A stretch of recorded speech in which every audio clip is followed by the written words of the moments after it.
Good morning बच्चों. Today we will discuss about the coagulation. Coagulation is a property of colloids. It is a very important property of colloids. क्या होता है coagulation? नाम से बना पता चल रहा है आपको coagulate. Coagulate means होता है जम जाना. कैसे जमेगा? The settling down of the, आप कह सकते हैं the settling down of colloidal particle. The settling down of the colloidal particles that are called is the coagulation, या इसी को हम लोग बोलते हैं precipitation. मतलब कोलाइडल पार्टिकल्स का सेटल डाउन कर जाना, उसका बैठ जाना, that's are called is the coagulation या प्रेसिपिटेशन. जैसे भी किसी का हाथ कट जाए और ब्लड अगर निकल रहा हो तो आप उसे फिटकरी जब लगाते हो, देखते हो फिटकरी लगाने के बाद खून का निकलना बंद, खून क्या होता है, जम जाता है. तो वहाँ पे जमने का मतलब कोआगुलेट कर जाना. तो वहाँ पे कोआगुलेट करने का मतलब ब्लड पार्टिकल्स आपके सेटल डाउन कर जाए. तो यहीं पे कह रहा है कि the settling down of the colloidal particles are called is the precipitation. Precipitation जो होगा इसके होने के कई वेज हैं. It can be occur by the following ways. देखिए मैंने आपको ये वेज पहले से ही लिख दिया है. By electrophoresis, by mixing into opposite charge salts, by boiling, by persistent dialysis and by the addition of electrolytes. आइए बारी बारी इन सब की चर्चा करते हैं, बारी बारी इन सब के बारे में बात करते हैं. जैसे कह रहा है बाय द इलेक्ट्रोफोर्सेस. फर्स्ट टॉपिक कह रहा है बाय इलेक्ट्रोफोर्सेस. देखिए इलेक्ट्रोफोर्सेस क्या होता है. फोर्सेस मतलब होता है मूवमेंट. इलेक्ट्रिसिटी, इलेक्ट्रो मतलब electricity, by movement due to the electricity. Electricity by the ions मतलब movements of the opposite charge particles towards their electrodes या towards their ion, that's are called is the electrophoresis. मतलब opposite charge जो ions होते हैं उनका उनके electrodes की ओर movement क्या कहलाता है, इलेक्ट्रोफोर्सेस कहलाता है. तो इलेक्ट्रोफोर्सेस में क्या होगा, मान लिया कोलाइडल पार्टिकल है, if positive charge colloids, if positive charge colloids moves towards the negative charge colloids. अगर पॉजिटिव चार्ज कोलाइड्स मूव करेगा नेगेटिव चार्ज कोलाइड्स की तरफ, तो that's are the opposite charge and due to the opposite charge they can mix up and coagulate and settle down to each other because you know that opposite charge attracted to each other. तो क्या कहता है कि जब positive charge negative charge की ओर या negative charge positive charge की ओर movement करे तो यहाँ मूवमेंट ऑफ चार्ज हो रहा है. तो by the electrophoresis coagulation can be occur. Second is by mixing of two opposite charge colloids. देखिए भी सेम है. अगर हम दो अपोजिट चार्ज कोलाइड्स को मिला दें, suppose that a positive charge colloids, मान लिया फेरिक हाइड्रोक्साइड का पॉजिटिव कोलाइड्स है और इसमें हमने ऐड कर दिया negative colloids of arsenic sulphide. When in a positive charge colloids you will add the negative charge colloids, it can be occur जो नेगेटिव आयन होगा वो जाएगा पॉजिटिव की तरफ, पॉजिटिव जाएगा नेगेटिव की तरफ. The molecule can be collide with each other. Third है कैटेगरी है बाय द बॉइलिंग. देखिए कोलाइड सॉल्यूशन में, कोलाइड्स में दो चीजें होती हैं, आप पढ़ा है. There is a colloids have a two phase, one is a disperse phase and other is the dispersion medium. Disperse phase and dispersion medium. Disperse phase क्या होता है, जिस फेज में कोलाइडल पार्टिकल्स होते हैं. डिस्पर्सन मीडियम क्या होता है, जिस मीडियम में कोलाइडल पार्टिकल स्कैटर्ड होते हैं. सपोज दैट हमने ले लिया स्मोक. स्मोक में क्या है, स्मोक में आप देखते हो डस्ट पार्टिकल्स होते हैं एयर में. डस्ट पार्टिकल्स आपके एयर में फैले होते हैं. अब डस्ट पार्टिकल्स किस फॉर्म में होते हैं, सॉलिड.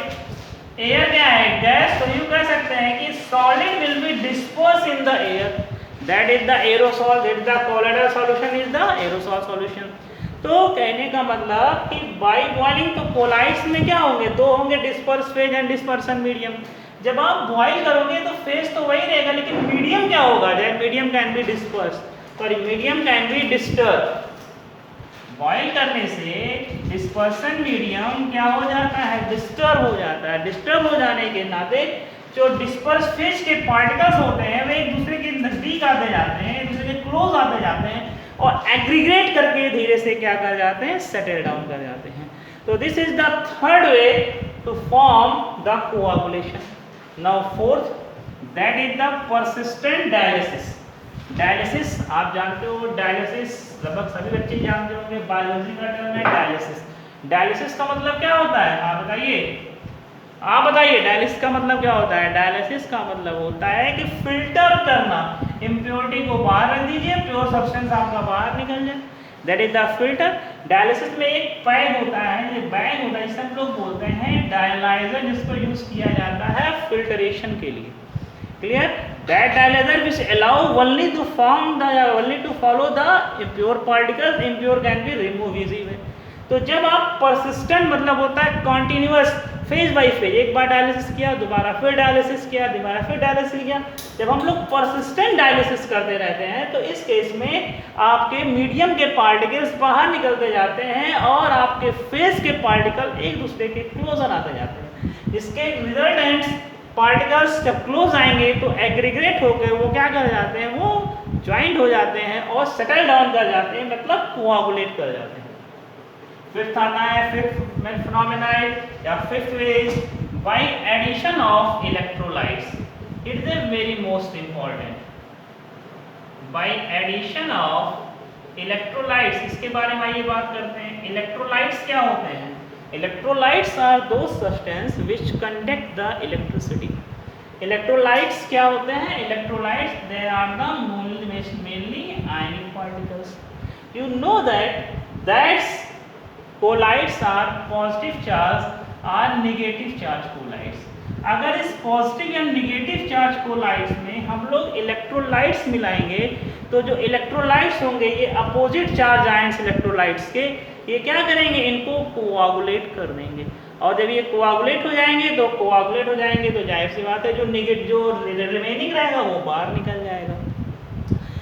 किसी भी इलेक्ट्रोलाइट्स की स्ट्रेंथ को डिटरमाइन करने के लिए एक साइंटिस्ट थे जिनका नाम था हार्डी, और उनके साथ थे सादिया सुल्जे।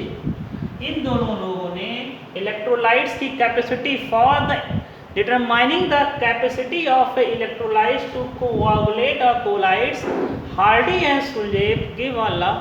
हार्डी और सुल्जे ने क्या कहा कि किसी भी कोआगुलेटिंग पावर या किसी भी आयंस की कोआगुलेटिंग पावर तब ज़्यादा होगी जितने ज़्यादा उसके पास चार्ज होंगे। Greater the ions greater the coagulation capacity, मतलब किसी भी आयन की कोआगुलेशन कैपेसिटी उतनी ही ज़्यादा होगी जितने ज़्यादा उसके पास पॉजिटिव या नेगेटिव आयन होंगे।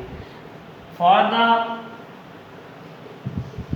अगर हम बात करें for the positive charge colloids, for the positive charge collides the capacity of electrolytes, positive को कौन न्यूट्रलाइज करेगा? नेगेटिव। नेगेटिव की पावर क्या होगी? सबसे कम माइनस आयन वाला -1, उससे ज़्यादा पावर किसकी होगी? -2 की होगी, उससे ज़्यादा किसकी होगी? -3 की होगी, उससे ज़्यादा किसकी होगी? -4 की होगी। मतलब greater the ion higher the coagulation capacity. Suppose that अगर नेगेटिव चार्ज कोलाइट्स है, इफ नेगेटिव चार्ज कोलाइट्स, तो नेगेटिव चार्ज कोलाइट्स को कौन न्यूट्रलाइज करेगा? That can be neutralised by the cation.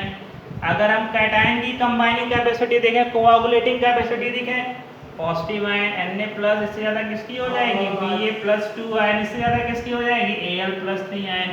Greater the ion higher the coagulating capacity. कहने का मतलब कि अगर हम किसी भी इलेक्ट्रोलाइट सॉल्यूशन में इलेक्ट्रोलाइट्स ऐड करते हैं तो इलेक्ट्रोलाइट्स के जो आयंस होंगे वो क्या करेंगे? आपके कोलाइट्स को कोआगुलेट करेंगे। एग्जाम में इस पे क्वेश्चन आता है, बहुत अच्छे क्वेश्चन आते हैं। कहेगा for the combining of the NaCl कोलाइट्स, मान लें सपोज NaCl एक कोलाइडल सॉल्यूशन है, या मान लिया फेरिक हाइड्रोक्साइड का कोलाइडल सॉल्यूशन है, which have a greater electrolytes for use for this. Aluminium phosphate को यूज करेंगे या इसको किसको यूज करेंगे? तो मैंने आपको बताया ना कि जितने ज़्यादा आयंस होंगे उतने ज़्यादा उसकी कंबाइनिंग कैपेसिटी होगी, जितने ज़्यादा आयंस उतने ज़्यादा उसकी कोआगुलेटिंग कैपेसिटी। तो ये आपके एग्जाम में बहुत ज़्यादा पूछे जाते हैं। तो बच्चों मैंने आपसे बात की कि कोआगुलेशन को कौन कौन कैसे कैसे कोआगुलेशन आप अकर करा सकते हैं, कैसे करा सकते हैं, बाय द इलेक्ट्रोफोर्सेस। क्या होता है, movements of ion toward their electrode, that's are electrophoresis. फिर मैंने बताया तो अपोजिट चार्ज कोलाइड्स को मिला दीजिए, अरे पॉजिटिव में नेगेटिव मिला दीजिए। फिर मैंने बताया बॉइलिंग, बॉइलिंग में मीडियम डिस्टर्ब, परसिस्टेंट डायलिसिस लगातार डायलिसिस करके। फिर मैंने बताया by the addition of electrolytes की, एडिशन ऑफ इलेक्ट्रोलाइट्स कैसे है करके हम किसी भी कोआगुलेशन को अकर कर सकते हैं। आई होप वीडियो आपको समझ में जरूर आया होगा। Thank you very much.